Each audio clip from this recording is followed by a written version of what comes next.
There's enough C4 on this thing to put a hole in the world. Okay, all right, just stay calm. What else? 3 triggers, one on the axle I can't really see, a cellular remote, and a timer running off a wristwatch. Watch? What kind of watch?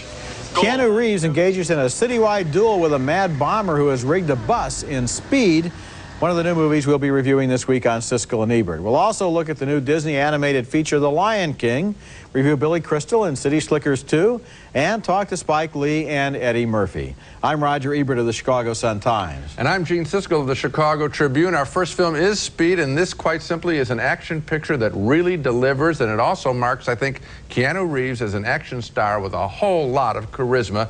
In fact, with some of the same kind of appeal that Bruce Willis had in the first Die Hard picture. In Speed, the first tense sequence involves Reeves and his cop partner, Jeff Daniels, trying to deal with madman Dennis Hopper, who, as part of an extortion plot, has rigged a bomb on an elevator full of people. All right, pop quiz.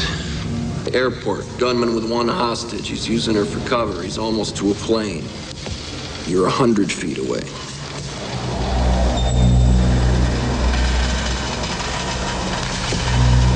Jack.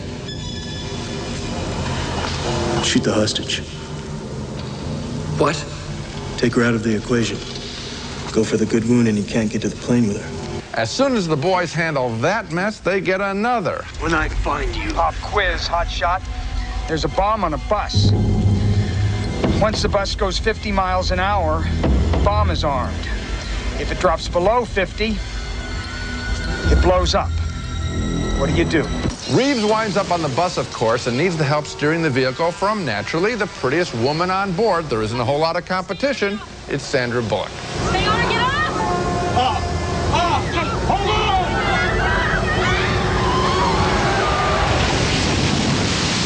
You want more action? Well, this mano a mano even extends to a speeding subway car. Hey, Jack, is that you? He's so persistent, he always gets his man. All of the sequences work. Reeves is absolutely compelling as Speed delivers a whole lot more action in more different locations than you might expect. And that's ultimately what audiences want in a movie like this, for the filmmakers to do more than the expected. Give us more than one storyline. And director Jan de Bont, who actually photographed Die Hard, really delivers with this, his first feature film. Speed works. Boy, it sure does. This movie was fun. Yes. This is what I call a bruised forearm movie, because you grab the arm of the person sitting next to you in scenes like the one where the bus is going to have to try to jump that 50-foot gap. I knew it wasn't possible in real life, but I didn't care. I thought this movie was really superb in the way it put together these very, like how can, in Los Angeles, you have a bus that can't go less than 50 miles an hour with the bad traffic out there? And how do they manage to keep moving more than 50 miles an hour? That in itself there are also some terrific. Marvelous stunt pieces when he has to try and get at the bomb. The bus, All of that stuff really works, and that could have, they could have shortchanged us in a whole lot of different ways. He's really, we feel that he's really down there, and a lot of work is done. And also, simple things like grabbing people out of small places and freeing them up. It's all done very well. At the end, when you think, my God, this movie can't do anything more, then they go down to the subway train, and you have a whole other movie right down there. It's a lot of fun. It was a lot of fun. Okay, next movie, when we come back, we'll discuss the surprise success of the new thriller named Speed. It wasn't supposed to be released until later this summer, but it was rushed into theaters last week because the studio wanted to take advantage of all the positive word of mouth it was getting in its early test screenings. Suddenly, Speed is #1 at the box office, and people are calling Keanu Reeves a major new action star. Of course, Speed is a terrific thriller, but when a movie hits a public nerve, there's usually something more to it than just that. The basic inspiration of Speed is that a mad bomber has booby-trapped the bus so that if it goes below 50 miles an hour, it's going to explode. This is not exactly an original idea. In one of the airport movies, the plane would explode if it flew below 5,000 feet, so it eventually landed in Denver. The bus, on the other hand, seemingly has nowhere to land.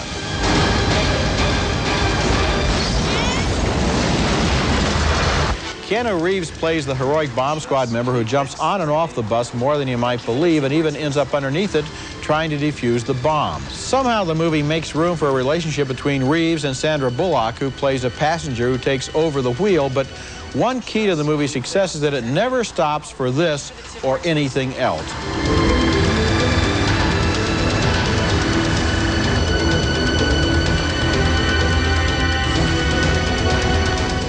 is only as good as its villain, and although it might have seemed like a cliche to cast Dennis Hopper as the Mad Bomber, since he seems to play the villain in half the thrillers that are made these days, he was a good choice because the film doesn't have to slow down to establish him. When you explode, that's where they'll come, but that's not where I'll be. I have a different plan.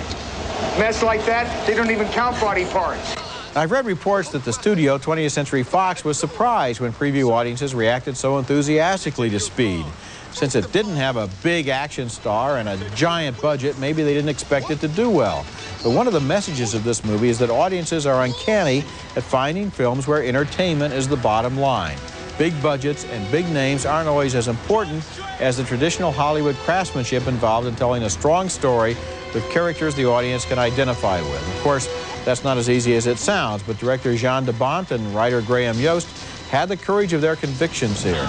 Just like their bus, they kept their eye on the road, and they didn't stop for anything. I'm going to tell you one other idea that this picture's success should be sending to executives and also to screenwriters in Hollywood. And that is, don't just give us one thing in a movie. Don't set up the story in the beginning, the bus story in the beginning, and complicate it and then resolve it at the end. There are 3 sequences here. Yes. You get more than you bargained for. Now, I knew when I walked into the picture roughly what it was about, but I didn't know 2 parts to the picture were going to be there, and I'm going to leave it at that. Yeah. You get bonus stuff in this movie, and why not? What's so difficult about writing a 3-act play with 3 things going on? It is endlessly inventive. It just keeps coming up with new ways, and you think, how many different ways can they exploit each of these 3 ideas? Right. And they just keep coming up with new angles. But Roger, you know, it's so difficult to get a movie made. Why don't people try harder with the scripts they turn in? Well, why not give us more? That's what audiences are saying. This gives me more than I expected when I went to the movie, and I hope they make a couple $100 million for it. Okay, coming up.